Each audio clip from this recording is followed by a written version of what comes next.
Hello everyone, we're continuing our video series on winning in the closed Sicilian from the white perspective, and right now we are looking at the line on move 6, F4, and black's response E6, which is probably the best response from black, or at least the response used most often at the high levels. We're going to look at a game from 1989. Grandmaster Donev with the white pieces and Zagrebeini with the black pieces. So E4, C5, there it is, knight C3. And remember, all of these videos are contained in a playlist in nice, neat order. If you want to get serious about this opening, just look on my playlist and you can start from the beginning.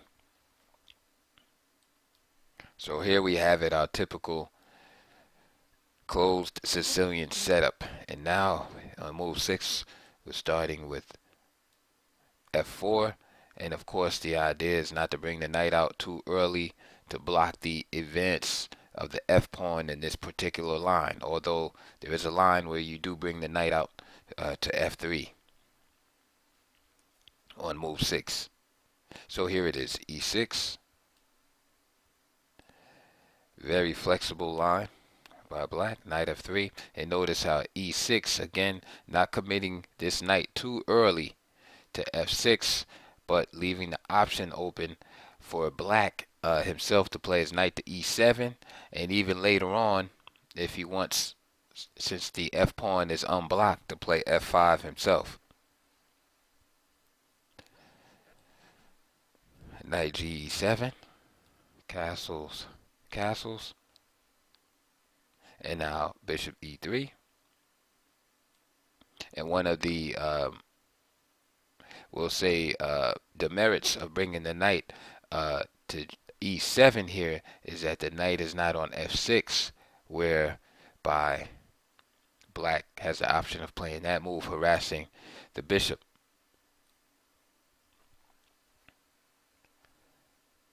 So after bishop E3, knight D4, which is typical for black, with all of this focus on the D4 square. He occupies the D4 square as soon as white is actually threatening to play D4 himself.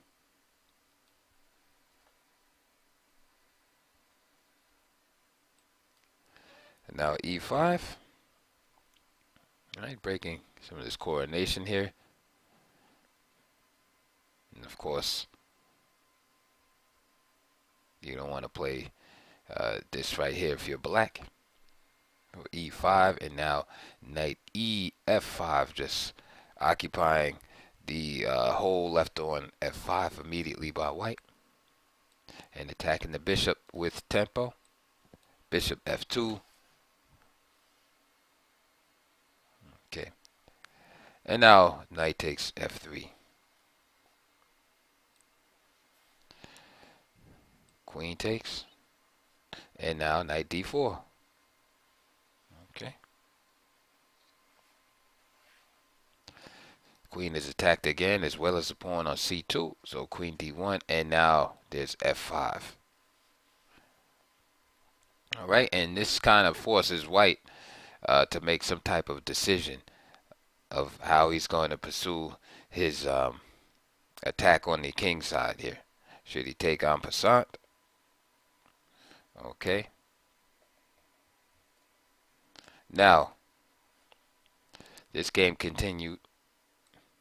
E takes F6. Queen takes F6. And now knight E4 attacking the queen. Queen drop back.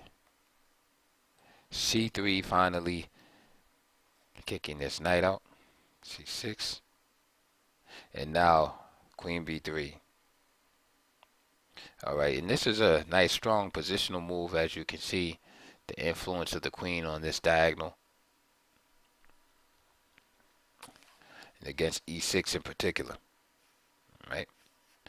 This also allows this undeveloped rook to move into the central squares. Okay. So knight d8, and there it is, rook a e1. So again, white does not have any kind of huge advantage to write home about, but he does have pressure. And in these type of positions, right, at least white has a clear target here, and white can, what I like to call Magnus Carlsen his opponents from these type of positions. Right, it's not too much to write about, but at least he has some kind of target, and that he can create pressure on. And it's not like black, has a lot to do here. Again, the game is pretty close to equal, but white has prospects. And that's really what you're looking for in some lines of this opening. You can't always get the raging storm of a kingside attack against your opponent. It's white. Sometimes you have to take these small accumulations of advantages. So rook a1 is played. Okay, so after rook a e1, black played queen c7 after transferring guard duty to this knight here. Sorry about that. This knight on e8.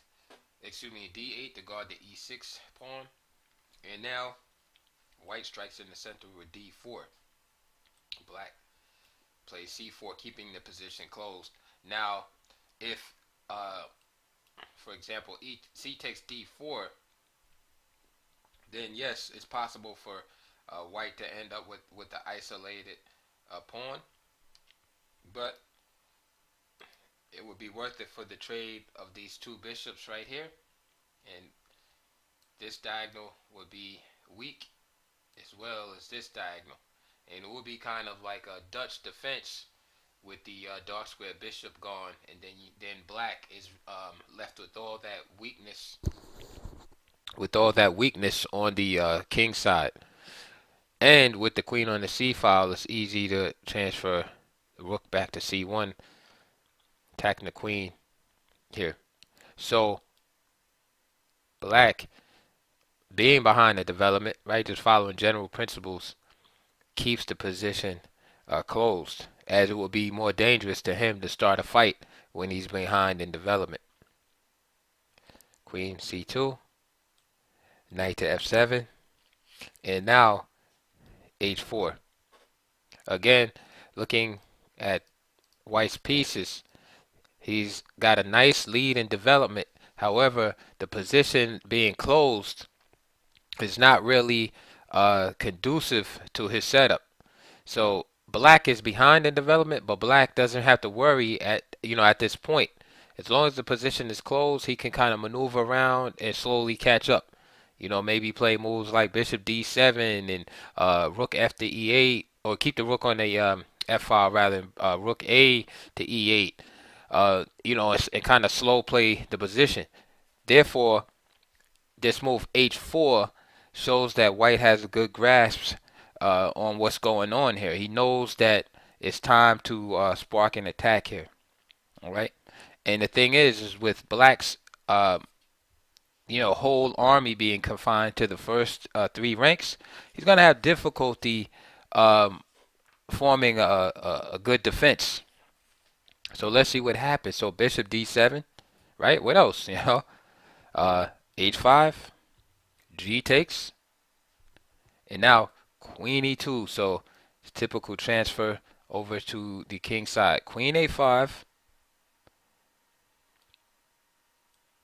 and this is defending this pawn right here, as well as attacking this. But it's more of a defensive move here, and trying to hold this h pawn. d5. And the idea behind queen d5 is pretty slick.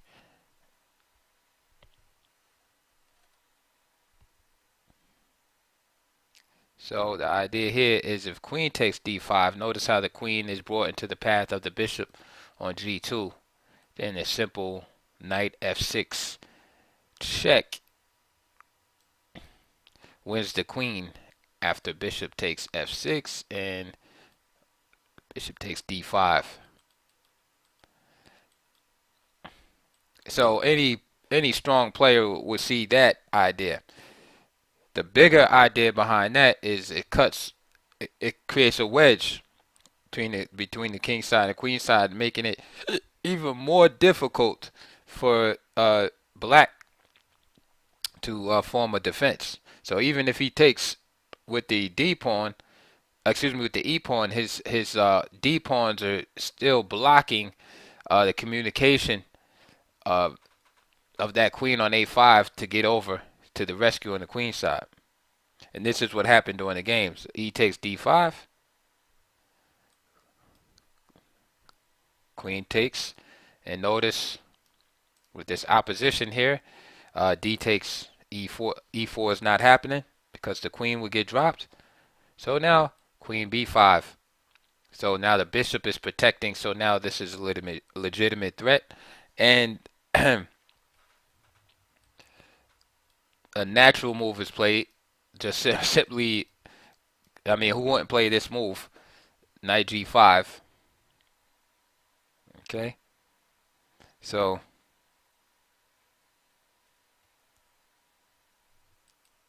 interesting also is hitting this queen again, his a4 for instance, and if queen a5, you have the same scenario whereby this knight on e4 can't be taken, right? And then you could play a move like this with the idea of removing this dark square bishop. And then if queen takes b2, of course this is now threatened. Queen takes here, and let's say bishop c6.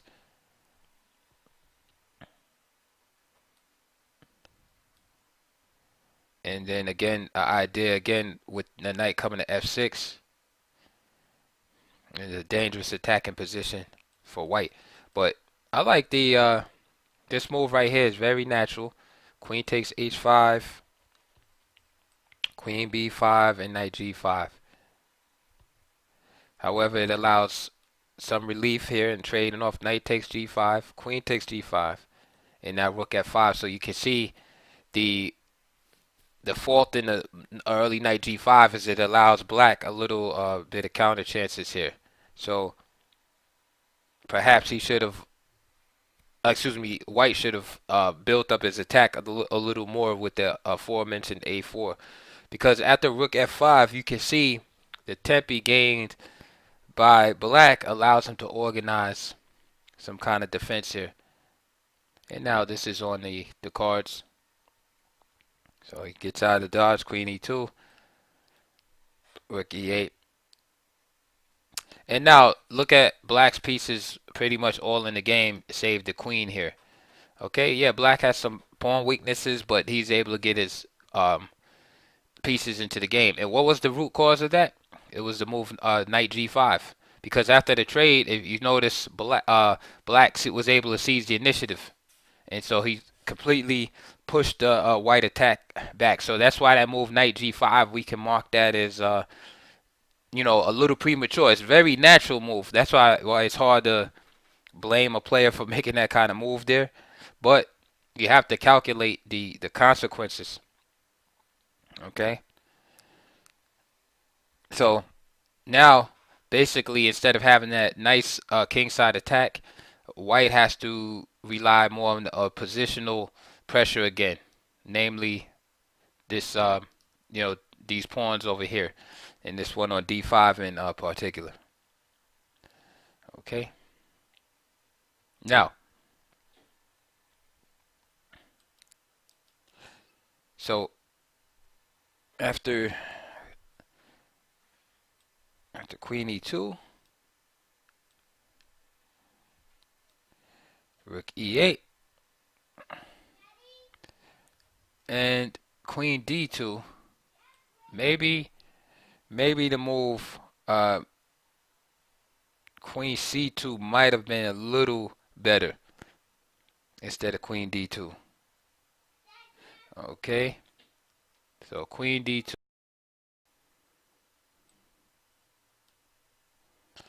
Rook e4. Powerful uh, idea. Just willing to part with the exchange.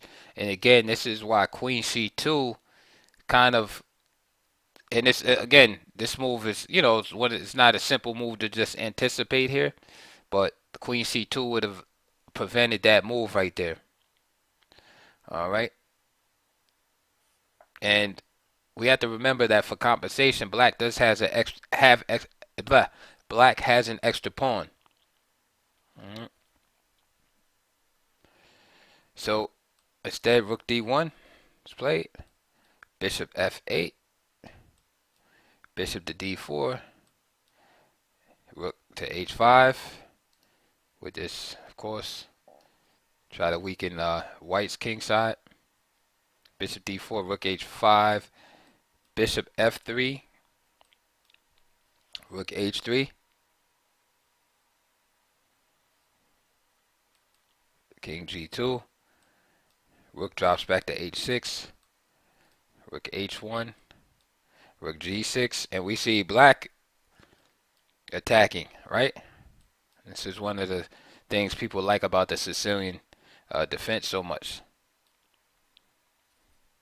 Is that it's a fighting defense for Black. Queen g5.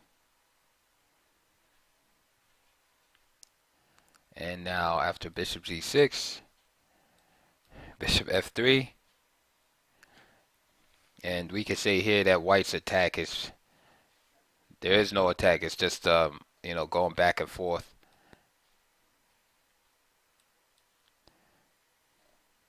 Black defending successfully, creating threats of his own. Queen g5. And the game just ended here in perpetual after bishop f8 again. So that game ended in a draw, but we could say that at this point,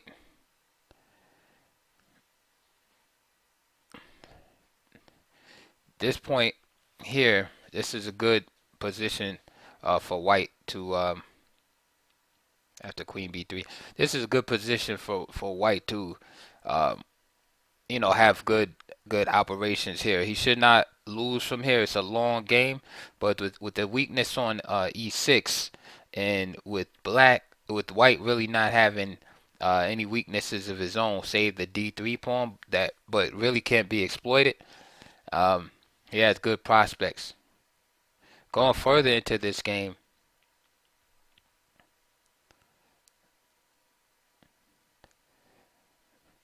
this point right here, White has excellent chances. And again, instead of rushing in with this knight, with g5, a4 was definitely the way to go. Just hitting the queen, and then kind of showing more finesse with the attack. So even though Black went on to draw this game, this is a position that I'm sure many White players would be glad to take on. I know I would. All right, so don't always look at the opening by the result, but this position is definitely good for White. So that is it for this video. We're going to be going on to the next game, and we're still dealing with the move 6f4 and Black's primary response, e6. So I'll see you guys on the next video. Please check the playlist to see all the other videos in this opening, win with the Sicilian, and also check the links below. I always link like books and DVDs related to the opening that we're talking about. And please feel free to donate if you're so inclined. I appreciate it very much. And please like, comment, and subscribe, and we'll talk to you later.